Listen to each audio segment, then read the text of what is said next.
За тэгэхээр би хоёр асуудал дээр анхаарлаа хандуулж асуулт асууя. Тэгээ асуулт хоёул нь эзэн засгийн хөгжлийн яам болон төсвийн доктортой байдлын зөвлөлөөс хоёулангаас нь асууя гэж ингэ шуудаж байна. За нэгдүгээр асуудал нь энэ инфляцтай холбоотой асуудлаа. Өнөөдөр бараг л их гишүүн болгон л ярьж байна. Эзэн засгийн хөгжлийн яам төсвийн доктортой байдлын зөвлөл энэ макро эзэн засгийн төлөв байдлын судалгаа анализ хийгээд оруулж ирж байгаа.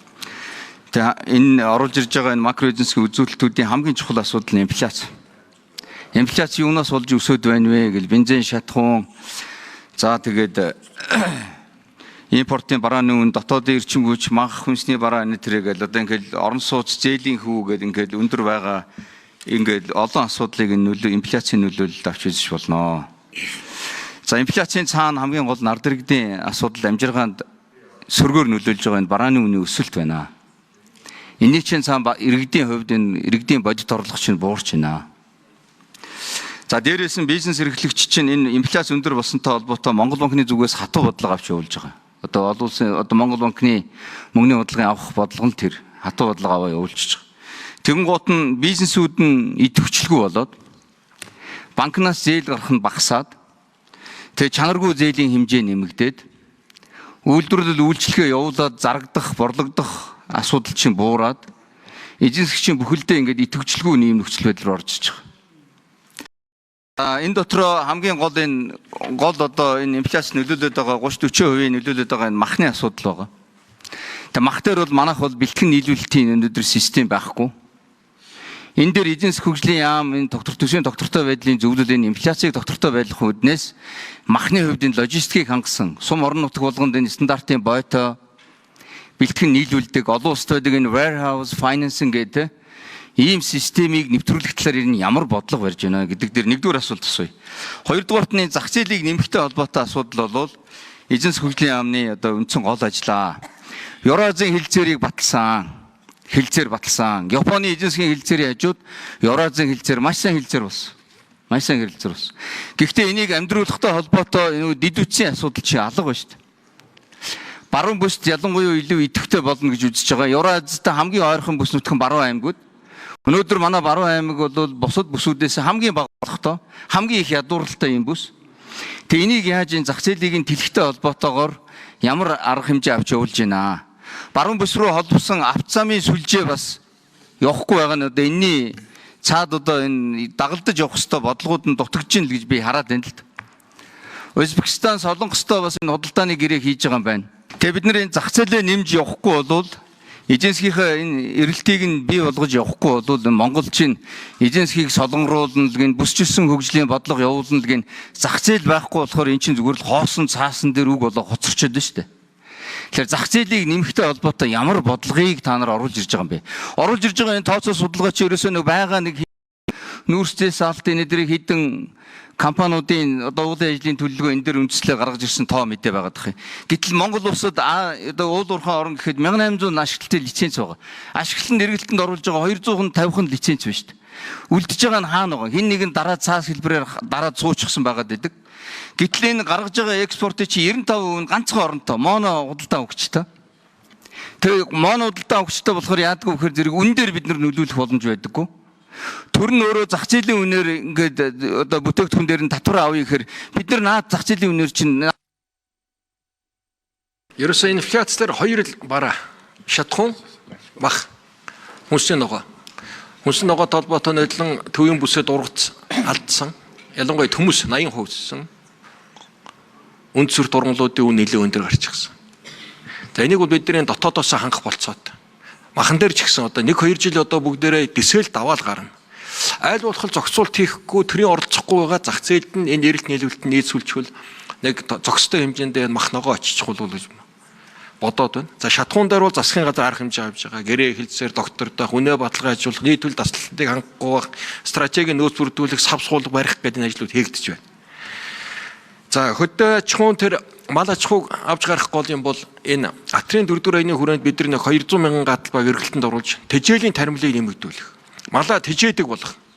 Одоо та бүхэн анзаарсан бол сүүлийн одоо 2 жил малын зүү бус малын хорогд эрс багасаад эхэлсэн. Малаа тэжээдэг болцсон. Дээрээс нь маш сайн ангилаад зах зээлд нь гаргадаг болцсон. туранхай, онд орохгүй бүх мал чинь намар бэлтгэгдээд экспортод валют болчихж байгаа. Тэр малчтын орлого болчихсон. Тэгээд дандаа төлөх их малаа барьж үлдээд тэгтээ тэжээдэг болчихсон. Энэ бол их маш сайн өөрчлөлт явсан. Энэ өөрчлөлт нэг 2-3 жил үргэлжлэнэ. Энийг нэг жигдлээд нэг зах зээлийн горимдоо эрэлт нийлүүлэлтээр нийцэтэл бид нар нэг аль болох бага оролцоод энэ тэжээлийн үйлдвэрлэл, тэжээлийн аж ахуй эрчимжүүлэх газар ашиглах талд нь жоохон дэмжиж өгөхөд бол аяндаа шийдэгч болов гэж бодогдож байна. За Узбек Солонгостой хоёр талын худалдааны хэлцээрүүдийг хийж бэлдэж байна. Солонгостой одоо 5 дахь удаагийн одоо төвчний хэлцээр рүү орцсон. Ер нь нэлийн дөгчөн гэсэн үг. За Узбектэй бол хоёр талаас харилцсан нэвтрүүлэх тарифын өнгөлтөд бараануудаа солилцсон. Энэ бол Узбектэй бол ажил дөнгөж эхлэлийн шаттай. За Евразийн холбоотой хийсэн гэрээ үндсэндээ дууссан. Нөгөө гэрээнд оролцож байгаа 5 орны парламент баталсан. Хугацаа тоолоор 7 сарын 1 гээд бараг гэрээ хүчин төгөлдөр болж эхлэн. За энд одоо хөдөө аж ахуйн салбарын түүхийдийг хөнгөн үйлдвэрөө, хүнсний үйлдвэрөө экспортод бэлдэж байна. Гэрээ хэлцээр, техникийн, тохирлын, мал эмнэлгийн, ургамал хорой цээрийн ингээд гайлын татврын байгууллага, стандартын байгууллага хоорондын тухайн улсуудын Евразийн бүс нутагтаа тэр тохиргооны ажлуудыг засгийн газрын байгууллагууд нэлээд хийж байна. Аж ахуйн нэгжүүд маш сайн бэлдэж байгаа юм ажлууд хийгдэж байгаа. Энэ бол нэлээд энэ хөдөө аж ахуйн үйлдвэрийн салбарыг эдийн засгад өсгөхөд нь зах зээл хэлэлт нэлээд том дэмжлэг болно гэж нэлээд ихтгэл найдвар тавьж байгаа. Энд нэлээд хариуцлагатай зохион байгуулж байгаа. За ашт малтмалын хууль, амнаатын хуулийг одоо сая засгаар хэлэлцсэн өргөн барина. Яг энэгээр л орон нутгийн хөгжлийг дэмжсэн амнаатын орлогын дийлэнх нь орон нутгад сумдаа үлддэг. Сум хөрөнгө оруулалтыг татах сонирхол төрөх дэмжих юм хандлагын үүсэх үүднээс хийж байгаа. За ашт малтмалын хуулинд бол одоо зэстээр нэлээд том анхаар зэсийн амнаатаас ахуулаад бодлогын өөрчлөлтүүд хийн. Манай чинь 21 одоо зэсийн орд нөөц тогтоод ашиглаж чадахгүй сууж байна шүү дээ. Амнаатын 21% босгохдоо хамаарад. Энийг өөрчлөөд энэ зэсийн салбараа нэлээд сайн дэмжиж. За хөрөнгө оруулалт татж байгаа орон нутгийн үлдэх хөрөнгийн нэлээд сайн нэмэгдүүлнэ. Тэгэхээр энэ хууль одоо 5 сарда багтаад эдийн засгийн хэрэгжлөөний хөрөнгө оруулалтын, ашт малтмалын, амнаатын, зөвшөөрлийн, гадаад худалдааны, төр иргэний хяналтын гэдэг ийм эдийн засгаа дэмжсэн хуулиудыг багцаар энэ 5-6 сард засгаас оруулж ирнэ. За нэг зүйл хэлэхэд бид манай эдийн засгийн чадвар хүнсэндээ ханж байгаа. Энд бид нар эдийн засгаа тэлэх хэрэгтэй. Шинэ тавталгоо, шинэ оюутлогоо, шинэ төмөр зам, шинэ станц бидэнд хэрэгтэй байгаа. Одоо байгаа эдийн засаг төсөв бүрдүүлж байгаа эдийн засгийн маань чадвар хүнсэндээ ингээд цалин хөлснөөс илүү гарахгүй хэмжээнд ингээд тулаад ирж байгаа шүү дээ. Тэгэхээр эдийн засгаа томруулж яж л, саваа томруулж яж л бид нар хөгжлийн хөтөлбөрүүдэд хангах, нийгмийн асуудлыг шийдэх бол доктортой байдлын зөвлөл. За инфляцийг бол бид гол бас дүгнэлтэндээ гол анхаарах зүйл гэж үзсэн.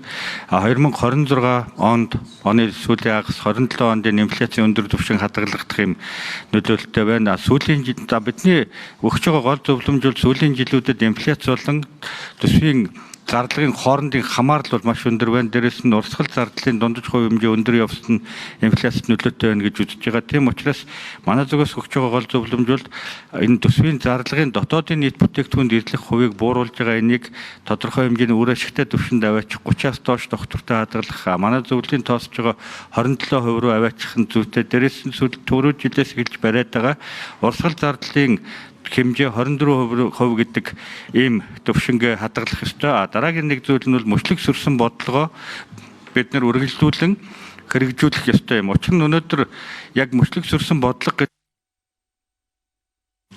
заяа бол шүү. Тодруулъя. Тэгэхээр энэ саяны хариултуудаас над бол үнэхээр хангалтгүй хариултууд байна. Би бол статистикийн газрын даргыг дуудаж ивчрээд асуулт асуугаагүй шүү дээ. Монгол улсын эдийн засгийн хөгжлийг өнгөрсөн 2-3 жилд нь дүгнэлт хийгээд ирээдүйн 3 жилийг нь төлөвлөж байгаа ийм хүмүүс шүү дээ та нар. Төрийн бодлогын баримтч боловсруулж байгаа. Хариулж байгаа хариултууд чинь ямар хангалтгүй юм бэ? Гэхдээ тэр би жишээлбэл зах зээлийг нэмэхтэй холбоотой баахан гэрээ байгуулад байгаа юм бол тэр логистикийн асуудал дээр чи очиод дахиад гэрээ чинь үр ашиг чинь унана л гэж би хэлээд байна шүү дээ. Тэгээд далаад гарцгүй цөөхөн орны хувьд олон улсын энэ төмөр замын хэлцээрийн дагуу бид нар яаж зах зээлээд тэлхтэй холбоотой ямар бодлого явуулж байгаа юм бэ? Нэгдүгürt би тийм л юм асууж яаж зах зээлийг тэлэхтэй холбоотой. Одоо байгаа нэг нүүрсээс алт гэсэн хэдхэн юмнууд дээр төмөр мөмөр гэсэн хэдхэн юмнууд дээр тооцоод тэр хэдхэн дата дээр тооцоод ингээд ийм тоо гаргаа суугаад их юм. Макро эдийн засгийнхаа тэр инфляц хамгийн гол одоо гол үзүүлэлт инфляц. Инфляцийг би бол За энэ экспортыг тэлэх логистикийн асуудал. Энэ Евразийн гэрээтэй холбоотой энэ чинь дагаж хийгдэж байгаа ажлууд л да.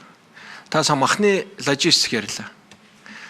Бид нар сүүлийн 30 жил нэг жилдээ нэг 10-аас 20 сая долларын л мах гаргадаг байсан. Бүх засгийн газар мах экспортлно гэж ярьдаг байсан. Харин сүүлийн жилүүдэд жилд 300 саяас буухаа болсон шүү дээ. Дэлхийн 17 орнд гардаг болсон, хүргэдэг болсон, очдог болсон. Энэ болгонд ч мал имлэгийн, хорио цээрийн, стандартын, тээврийн транзит амжин өнгөрөх бүх гэрээ хилцээрүүд, зөвшөөрлүүдийн хийжээж очиж байгаа байхгүй да. Тэрнээс үсрээ тэр мах чи явахгүй шүү дээ. Ямар ч байсан манай мах бол энэ шин зах зээлд эрэлттэй очдог болсон, нийлүүлэгддэг болсон. Ийм болохоор махны үн өсөж байгаа юм. Тэр энэ ажлууд бол хийгдэж байгаа л гэдгийг хэлэх гээд байна. Улам зах зээлээ нэмэхэд бол бид нар хоёр талын хилцээр бүс нутгийн байгууллагуудын чөлөөт хилцээрүүдийг үргэлжлүүлж